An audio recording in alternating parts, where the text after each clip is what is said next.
Hey, konnichiwa, it's Greg from Makazashi's Tea House over in Japan. Are you good? How you genki? I'm not so genki today. I can feel a bit of a weird, maybe a cold or a throat thing coming on. But anyway, enough about me. Let's get on with the review. I have a review of Absolute Batman issue 15. Yes, the Absolute Joker issue. All those leaked images are finally here.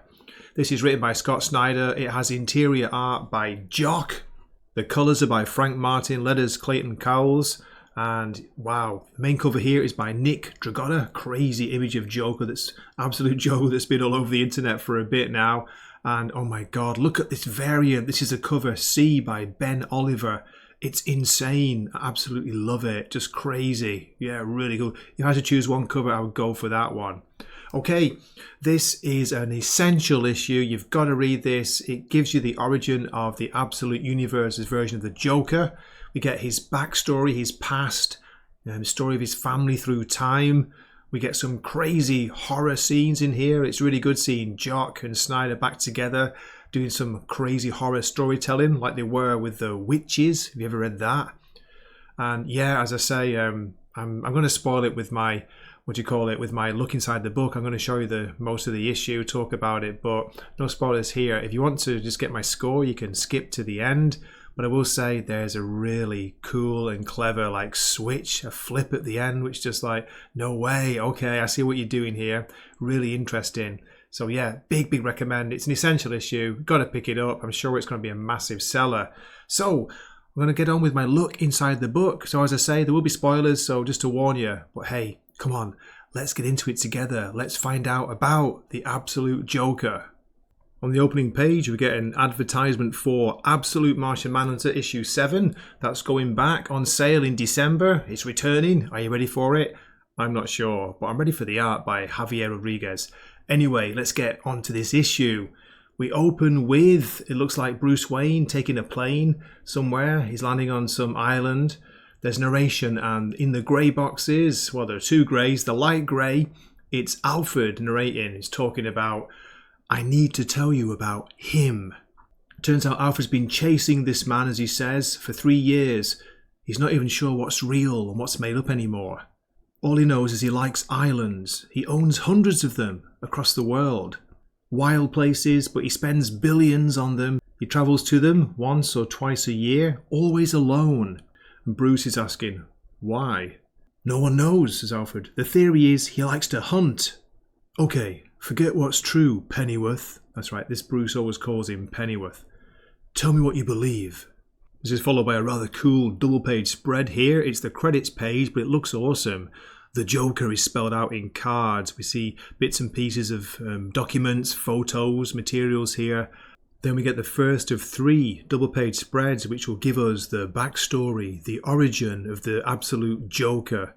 I like the way that the colours are a little bit faded. You know, it gives you the impression that you're back in the past. We could also tell that by what they're wearing, the clothes, the buildings. It's pretty cool. So, I'm not going to read the whole thing out because it would take forever, but I'll try and summarise the past of Joker, Jack Grimm. Alfred says it starts with one of the first films ever recorded. Who am I looking at? Asks Bruce. His great-grandfather. And Bruce asks, is it the guy in the top hat? Alfred's no. In the makeup, the boy, the clown. Well, it just had to be, didn't it? Okay, let's go down to the bottom of the page. You can see the Joker, the clown makeup. It's kind of weird looking, isn't it? Yeah, it's a boy, but he also looks old beyond his years, if you know what I mean. Joseph Grimm I, Jack, as he's known on the streets. He made his living as a street performer. He made everybody laugh, but he himself never chuckled. He used the money he made to invest in his own theatre called Just Kidding. By 40, he'd made a fortune. He was members of the Gotham's big clubs like the Five Gates Club, the Slaughter Select. Now, can I just say, how dodgy, how sus do they sound? We even get some name drops here. Andrew Mellon, John Rockefeller, Andrew Carnegie. But Jack Grimm was never one for the spotlight. There are almost no photos of him, no interviews, almost no records. But he was famous for being a major philanthropist. He used to give so much to charity, especially those devoted to children's causes. Then, Jack died in 1938, according to records, and is buried in a family crypt here in the city. Then we move on to Jack's son, Jack Jr. He expanded the family business, one of the first financiers of television. But just like his father, he stayed committed to charity, opened homes for orphans across the country. Then we get some info on Jack Jr.'s son, Jack Grimm III. Great name. He was one of the central figures who started cable network companies, a major funder of public broadcasting. Just one panel there for Jack Grimm III. Then we move on to Jack Grimm IV. He was born sometime in the late 70s, expanded the company into gaming.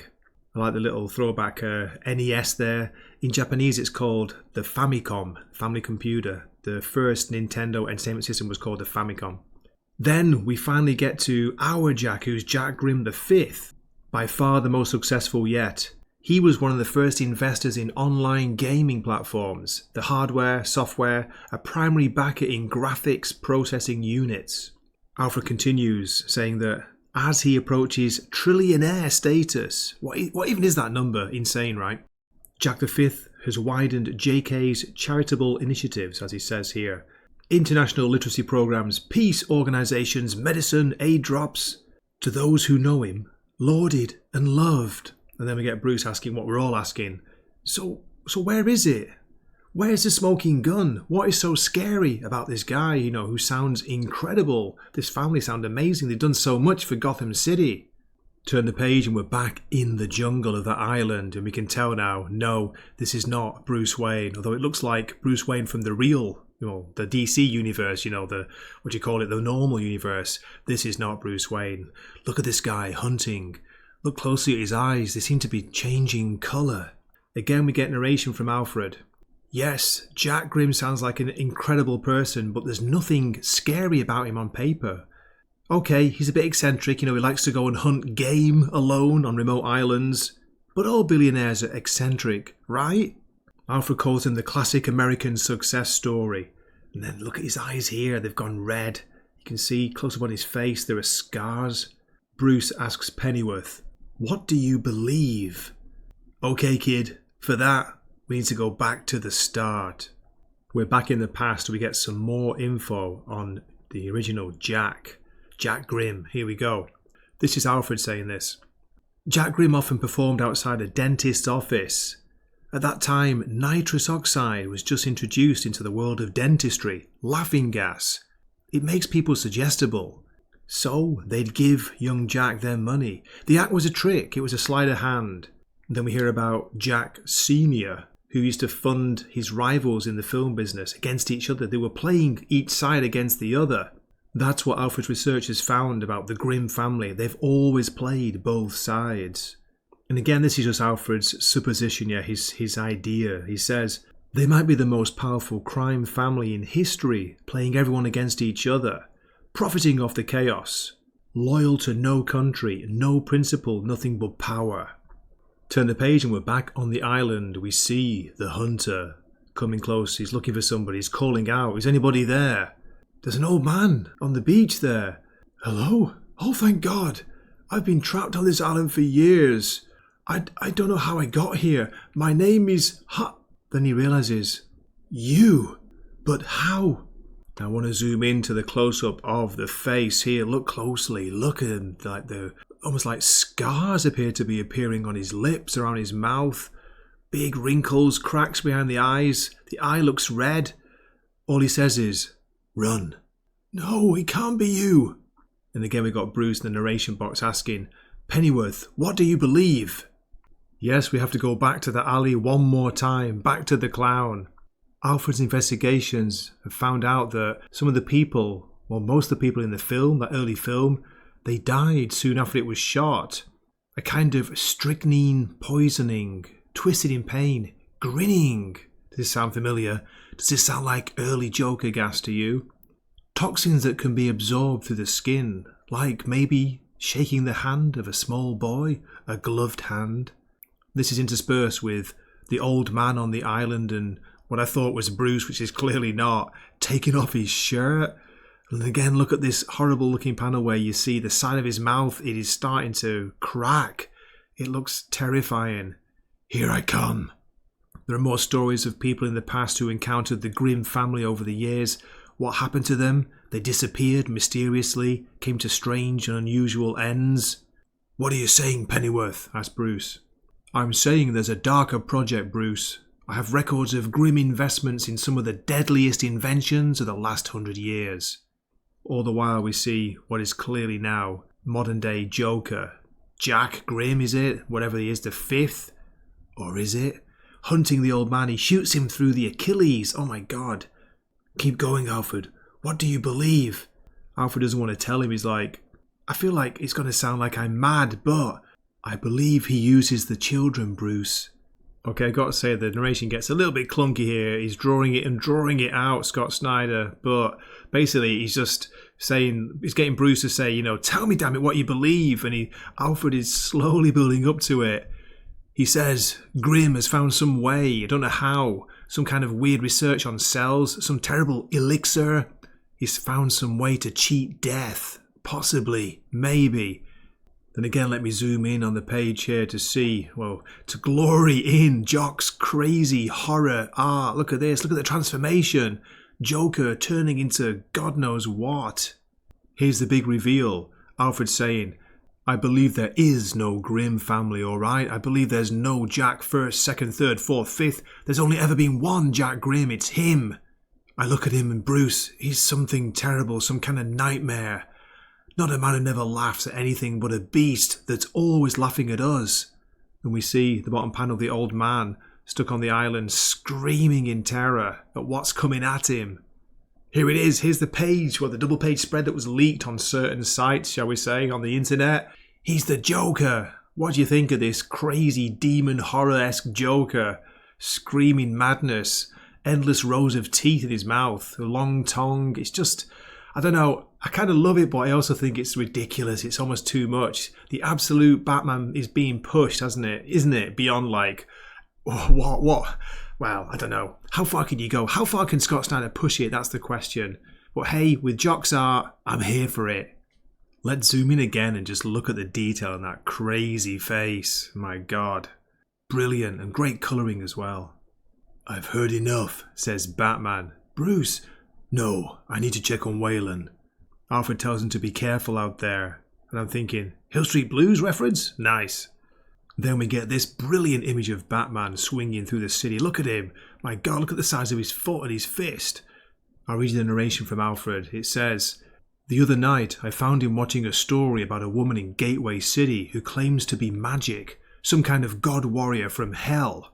Did you really tell him about Grimm for his own sake? No, you told him because you couldn't live with it anymore, because, deep down, you're a coward. So I love that little reference there to Absolute Wonder Woman, because we're going to get the crossover coming very soon. Then we turn the page to this, another double page spread, and this is going to blow your minds. It's the guy who looks like Bruce, but it's not in the Absolute universe. It's the Joker. He's back. Well, hello there, he says. See him driving in a fancy car to a manor. A manor is this? Somebody greets him. Welcome back to the manor, Master Grimm. It's so nice to finally have you home. Are you hungry? No, I ate. He sure did on that island he was just on. Then here we are, the last page. I'm going to zoom in so you can see what they're saying. I have plans to make though, so if you need me, we see him adjusting the clock face of a grandfather's clock. A door opens in the wall. I'll be in the cave. And that's where the issue ends. At the bottom of the page it says, next, Absolute Wonder Woman. They've totally flipped it on its head. We've got Joker being the Bruce Wayne in the mansion with the butler, with a cave downstairs, but you can tell it's not going to be a bat cave. What kind of cave is it going to be? What would a Joker page look like? A Jack Grimm cave. And there we have it. I do hope you enjoyed that review. Thanks for listening this far. For a score, wow, I had a blast with this. I really like the art by Jock. Narration gets a little bit heavy-handed at times. It can be a bit clunky, but fascinating and really cool flip switch at the end there. I wasn't expecting that. And the horror. Scott Snyder back with Jock doing horror. Yeah, I'm going to give this a good strong 8.5 out of 10. Really enjoyed it. Okay. Two variants here. The one on the left is the Jock variant. I think the cover B is pretty creepy. It's got a bit of a Martin Simmons vibe, you know, was it Department of Truth vibe to it. The one on the right is a bit strange, but it's one of my favourite artists, Brian Bolland, one of my favourite cover artists. Yes, he's getting on a bit now, but so, you know, maybe you can say, okay, but at least it's striking, it's different. Which one would you go for out of those two? Okay, as always, thanks so much for watching, listening this far. Do drop me a comment if you've read this, if you're going to read this. Let me know what you think. And I hope to see you in a future video. This is Gray from Wakazashi's Tea House. Getting hotter. I feel like a fever is slowly burning its way inside me. Not from this book, from work and life. And yeah, just signing off for the night. Mata ne!